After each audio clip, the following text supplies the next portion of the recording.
Hey, have you ever noticed that in most workplaces you get heaps of training when you are a junior? So, when you're a graduate or an entry level person, and the next time you get that intensity of training is when you become a manager or a leader or someone in the executive team.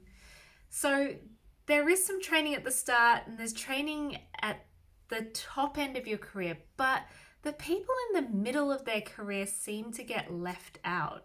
So I know from my own experiences of working in engineering companies, I felt every time I entered a new company, the junior people, so the 1 to 3 years experience people, they had all these support networks, they had extra training, they had networking groups specifically for those people.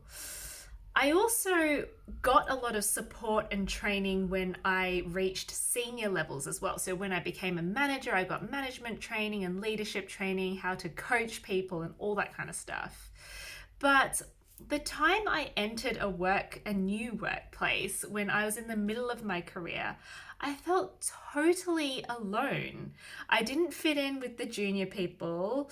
I didn't fit in with the senior people. I just had no support. And from speaking with a lot of you, it seems as if you're going through the same thing as well, whether it's in engineering, science, tech, maths, finance, all of those STEM related fields.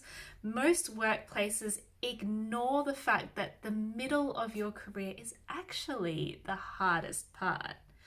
So, I've got a couple of theories as to why people get left out in the middle of their careers, but that's not what this video is about. This is about letting you know that if you're in the middle of your career and you're feeling a bit lost and you're feeling a bit confused as to how to behave, you are not alone.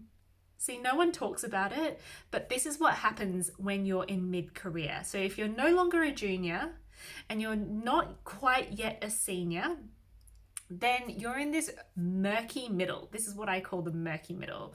It's really confusing because the people more senior than you will treat you like you're a junior member of staff in the way that they will give you tasks to do. They will tell you what to do. They will give you advice and tell you how to do things and how not to do things.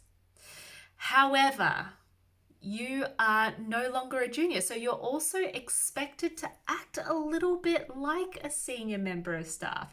You're also expected to make decisions off your own back, to do things and to have initiative, to push back when you have an opinion on something, to lead other people. So you can see here that it's super confusing because you're being treated like a junior, but you're also being expected to act like a senior. And no one ever talks about this. No one ever talks about how you can overcome this murky middle and reach senior leadership. Now, my theory on why women in male-dominated environments suffer the most during this mid-career level is that for male-dominated work environments, men often, so more junior men or mid-career men often have kind of like a mentor or a buddy. That might be an informal relationship with someone in the company who's a bit more senior to them.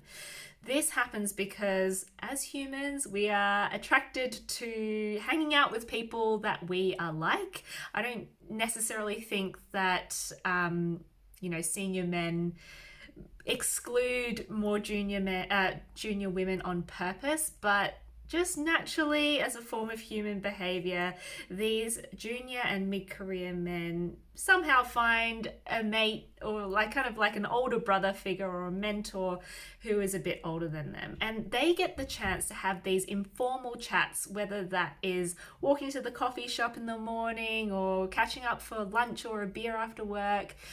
They get more opportunities to informally talk about maybe some of the challenges that they're facing at work and how they get more chance to get advice on how to overcome some of these challenges by being taught how to be more strategic and to try new things and to influence certain ways.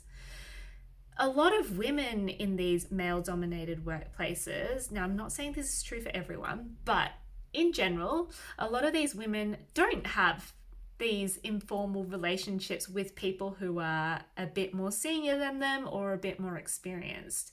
So, in order to get the same amount of mentorship and guidance, they need to really, really try super hard to get it. So, whether that is finding a formal mentorship relationship or having to read lots of books for themselves, or really seeking out advice and being proactive in seeking advice and help when it comes to those challenges. You don't just kind of get handed this advice and help on a silver platter when you are a minority in the workplace.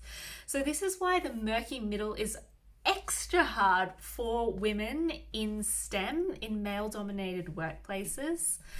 And that is why the figures show that women often leave their STEM careers before they reach senior leadership. Now, our workplaces are telling us that there aren't more women in senior leadership because there aren't enough women in the pipeline. So they're kind of blaming the fact that they don't have enough women on their board of directors and senior leadership just because there aren't as many women coming up through, even studying STEM in the first place and coming up through the ranks. But that's not necessarily true, because you can see that now a lot of engineering companies, they will hire their graduates as 50% male and 50% female. And if you follow that cohort of people through their careers, a higher ratio of women drop out compared to men. And I really honestly think that this murky middle is a massive problem. And if we can give more guidance to women in this middle of their career, then we're probably going to be more successful in having more diverse leadership in future. There's only one way we can do this, and it's by talking about the murky middle and not ignoring the fact that it's a challenge.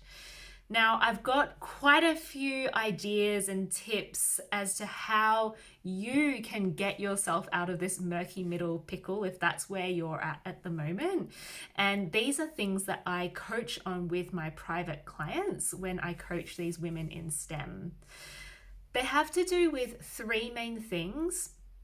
The first is confidence, and confidence not in the way of being loud and outspoken, but that real quiet confidence that comes from the inside, that when you know that you're doing the right thing despite other people maybe not saying that you are or going against you. If you have that quiet inner confidence that you're doing the right thing, you're doing the best that you can, and that you are bringing value however you can to your workplace, that's the kind of confidence I'm talking about. The second thing is strategic thinking. Now, again, strategic thinking is something that is learnt through giving things a go, but also through some of those informal mentorship relationships, and maybe through some really amazing managers if you have any. Strategic thinking is something that anyone can do. It's often thought as if you have to be born strategic, or that men have a more strategic mind. That's not true. It's a skill that can be learnt by anyone.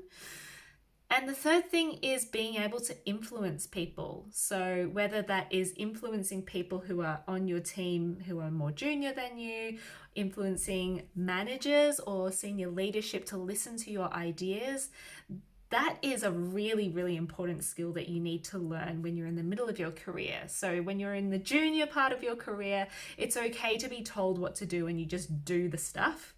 But when you're in the middle of your career to senior level, you need to start having your own ideas. You need to start drawing on your own experiences and to influence other people to listen to you, because you've got amazing experience that other people need to know about.